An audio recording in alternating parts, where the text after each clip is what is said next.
आई म्हणून मला नेहमी असं वाटायचं, म्हणजे आजकाल मुलांमध्ये खूप असा फॅड आहे की I should follow my passion. Okay, पण इट इज नॉट नेसेसरी की जे तुमचं पॅशन आहे ते तुम्हाला कमर्शियली पुढे जाऊन ॲज अ करिअर घडवता येईल की नाही. करिअर काउन्सिलिंग एकतर पॅरेंट्ससाठी ही क्लॅरिटी असते की पॅरेंटवरचं जे प्रेशर आहे currently in terms of I will say हे एज्युकेशन रॅट रेस चालली आहे सध्या ओव्हरऑल.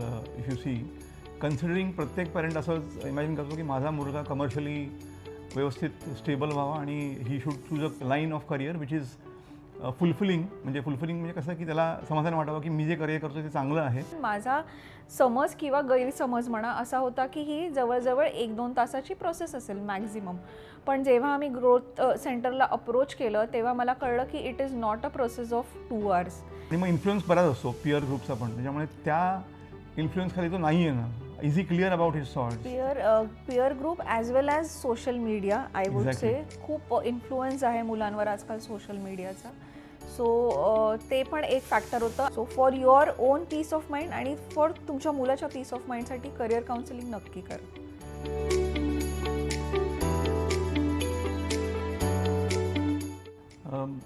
करिअर चूज करताना म्हणजे आम्हाला असं वाटतं की इन द करंट सिच्युएशन किंवा आमच्या वेळेस जेव्हा मी चालू केलं ही प्रोसेस त्यावेळेस पण I think multiple career choices available होते स्टुडंटसाठी. आणि ते चॉईसेस प्रत्येक मुलाच्या स्किलसेटप्रमाणे किंवा इंटेलिजन्सप्रमाणे ते चॉईसेस बरोबर आहेत की नाही ह्याचं डिसिजन थोडंसं कन्फ्युजिंग होतं आम्हाला. आणि त्या कारणास्तव आम्ही म्हटलं की let's consult an expert in this field जे मुलांचे स्किलसेट आयडेंटिफाय करून किंवा त्यांना अंडरस्टँड करून त्यांना करेक्ट करिअरचा मार्ग दाखवू शकतील का. तर अशा एक दृष्टिकोनाने आम्ही ही गोष्ट आयडेंटिफाय केली आणि मग आम्ही करिअर काउन्सिलिंगच्या मार्गावरती वाटचाल केली. आई म्हणून मला नेहमी असं वाटायचं, म्हणजे आजकाल मुलांमध्ये खूप असा फॅड आहे की I should follow my passion. Okay, पण इट इज नॉट नेसेसरी की जे तुमचं पॅशन आहे ते तुम्हाला कमर्शियली पुढे जाऊन ॲज अ करिअर घडवता येईल की नाही. आता यावेळी आईची द्विधा मनस्थिती असते की अरे मुलाचं ऐकावं की काय करावं. आणि आता इतके ऑप्शन्स आहेत की म्हणजे जो चिल्ड्रेन आहेत, किड्स पण कन्फ्यूज होतात आणि पॅरेंट पण कन्फ्यूज होतात. आणि दुसरी गोष्ट म्हणजे ॲज अ आई म्हणून मला ट्रायल एरर असं काही करायचं नव्हतं. सो जे काही करिअर माझ्या मुलासाठी मला चूज करायचं होतं, I wanted to be scientifically supported. थोडं स्ट्रक्चर्ड प्रोसेसनी जर हा डिसिजन घेईन मी असं त्यावेळी मला वाटलं तर आमच्या दोघांसाठी पुढे जाऊन ते बेटर असेल. हा माझा एक दृष्टिकोन होता.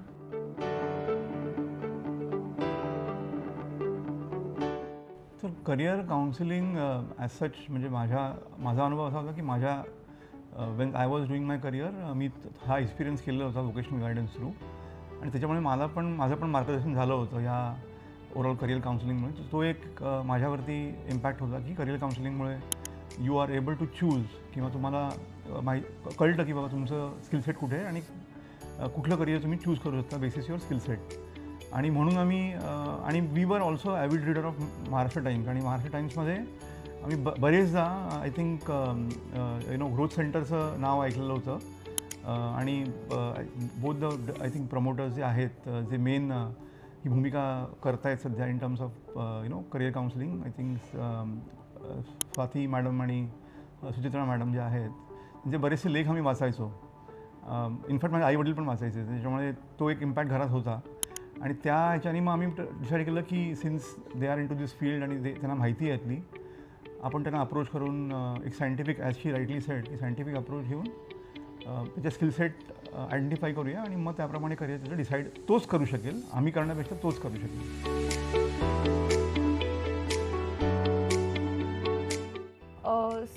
जनरली मी जे म्हणजे बघितलेलं होतं किंवा ऐकलेलं होतं ते मला माहिती होतं की एखादी टेस्ट होते त्याच्यानंतर 1 तासाभरात किंवा पाऊण तासामध्ये तुम्हाला ते काउन्सिल करतात आणि तुम्हाला मार्ग म्हणजे जे काही तुम्हाला चूज करायचं आहे करिअर पाथ किंवा तुमचं ॲप्टिट्यूड कशाकडे हे तुम्हाला सांगतात. तर साधारण माझा समज किंवा गैरसमज म्हणा असा होता की ही जवळजवळ 1-2 तासाची प्रोसेस असेल मॅक्झिमम.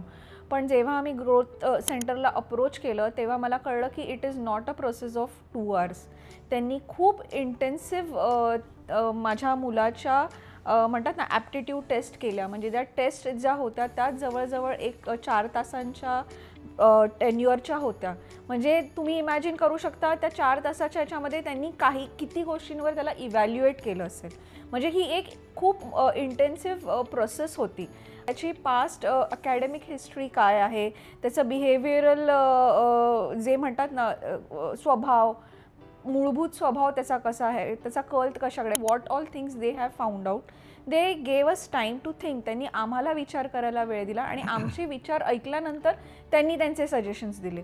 त्यामुळे ही प्रोसेस खूपच मला असं वाटतं खूपच ओपन, ट्रान्सपरंट, इंटेन्सिव्ह आणि इंटरॅक्टिव्ह होती. आणि मुळात पालकांपेक्षा मला असं वाटतं आजकालचे जे टीनेजर्स मुलं आहेत, सो कॉल्ड मुलं, त्यांच्यासाठी ही प्रोसेस खूप इम्पॉर्टंट आहे. कारण का बोलताना जसं मी आधीही म्हटलं, आपण म्हणतो की मला डान्स आवडतो किंवा मला ड्रॉइंग आवडतं, अमुक तमुक काही आवडतं.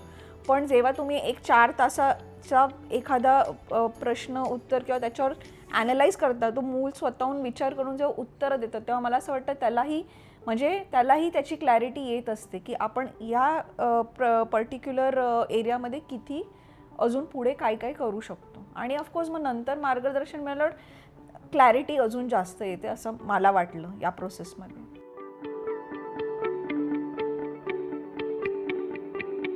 म्हणजे सुप्रियाने सांगितल्याप्रमाणे पूर्ण जशी ती प्रोसेस होती ती पूर्ण प्रोसेस एंगेजिंग प्रोसेस होती फॉर पॅरेंट्स ऑल्सो. की आणि they had set a career plan की काय काय ऑप्शन्स आहेत करिअरमध्ये त्याच्यासाठी बेसिस त्याच्या स्किल सेट किंवा त्याचं बिहेवियर किंवा त्याचं ओव्हरऑल जे त्यांनी परफॉर्म केलं होतं टेस्टमध्ये त्या ॲप्टिट्यूडप्रमाणे त्याचं त्यांनी करिअरचे व्हेरियस करिअर प्लॅन तयार केला होता. आणि त्या करिअर प्लॅनमध्ये त्यांनी आम्हाला गाईड केलं की हा करिअर प्लॅन कसा तुमचा मूव्ह होणार आहे पुढे, कुठल्या कुठल्या फेजेसमध्ये तुम्हाला परत आम्हाला येऊन कन्सल्ट करायचं आहे, ह्यात कोर्स करेक्शन करायचं असेल, तुम्हाला करायचं असेल तेव्हा काय वाटतं आहे तुम्हाला, हे पण त्यांनी आम्हाला गायडन्स दिलेलं होतं. त्याच्यामुळे आम्हाला एक पूर्ण व्ह्यू होता की ह्याचं करिअर पुढे कसं जाणार आहे किंवा कसं शेपअप होऊ शकतं विदिन द ऑप्शन्स गिवन, की त्याचे जे स्किल सेटप्रमाणे जे ऑप्शन्स दिले होते त्याप्रमाणे त्याचं करिअर कसं शेपअप होऊ शकतं.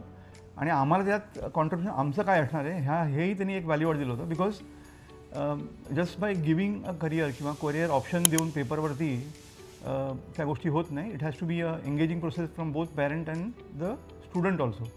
त्याच्यामुळे तोही गायडन्स त्यांनी आम्हाला दिला की आमचं कॉन्ट्रिब्युशन कसं असणार आहे किंवा एक बिहेवियरल पॅटर्न तुम्हाला कसं फ्रेम करायला लागेल हा एक मोठा फॅक्टर त्यांनी पूर्ण आम्हाला प्लॅन दिला.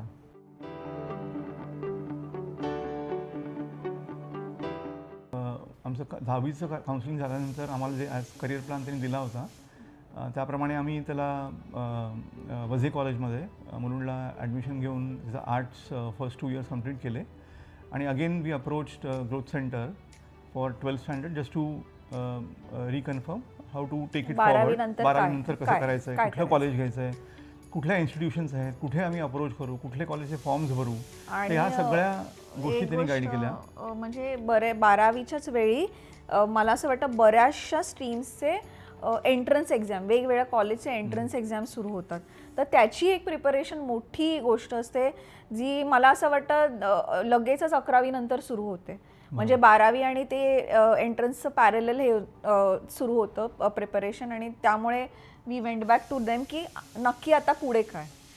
करेक्ट. आणि मग ते केल्यानंतर व्हॉटेवर जो कोर्स त्यांनी आम्हाला सांगितला होता तो कोर्स आम्ही परस्यू केला. आणि आम्ही त्याला डिझाईन ह्या क्षेत्रामध्ये अहमदाबादला सध्या तो परस्यू करतो आहे. UID अहमदाबादमध्ये प्रोडक्ट डिझाईनचा कोर्स तो परस्यू करतो आहे. आता सध्या 2nd इयरला आहे तो.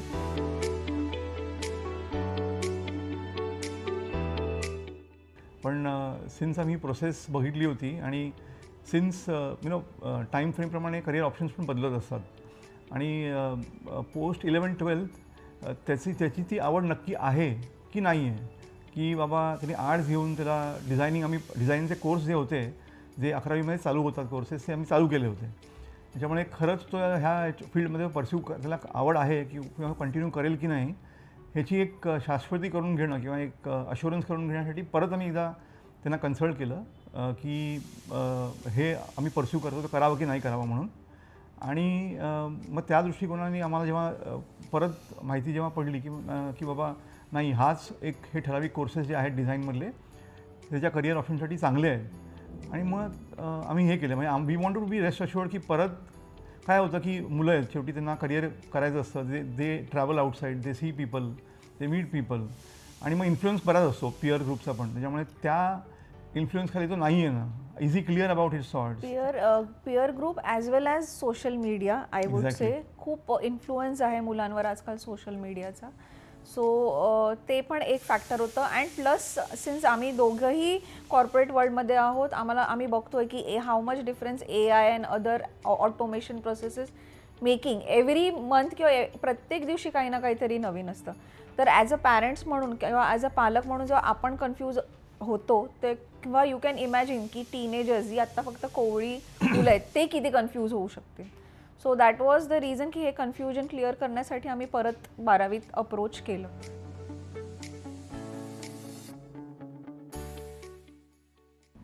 करिअर काउन्सिलिंग एकतर पॅरेंट्ससाठी ही क्लॅरिटी असते की पॅरेंटवरचं जे प्रेशर आहे currently in terms of I will say हे एज्युकेशन रॅट रेस चालली आहे सध्या ओव्हरऑल.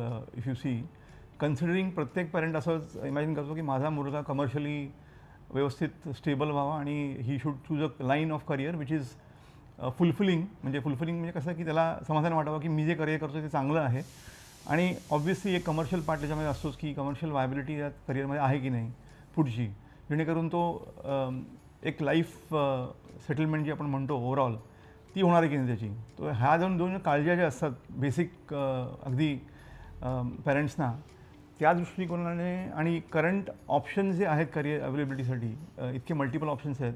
म्हणजे आमच्या काळात फक्त काही 4 ऑप्शन्स होते जिथे आम्ही करिअर करायचो.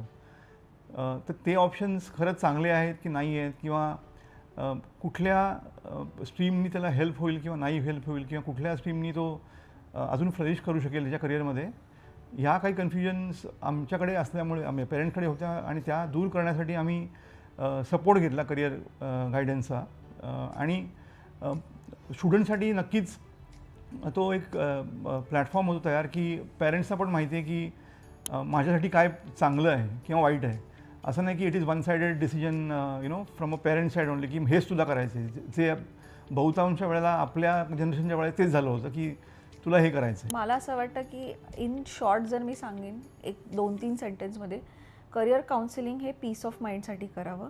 कारण का आपल्याला असं म्हणजे तेव्हा आपण शुअर असतो की आपण एक आपल्या आयुष्याचा किंवा आपल्या मुलाच्या आयुष्याचा खूप इम्पॉर्टंट डिसिजन तडकाफडकी किंवा अंधाधुंदी घेतलेला नाही आहे. आपण एक प्रोसेस फॉलो केली, एक स्ट्रक्चरड प्रोसेस फॉलो केली, आणि आपण जे डिसिजन घेतलं आहे ते आपण खूप थॉटफुली घेतलं आहे. So for your own peace of mind आणि फॉर तुमच्या मुलाच्या पीस ऑफ माइंडसाठी करिअर काउन्सिलिंग नक्की करा.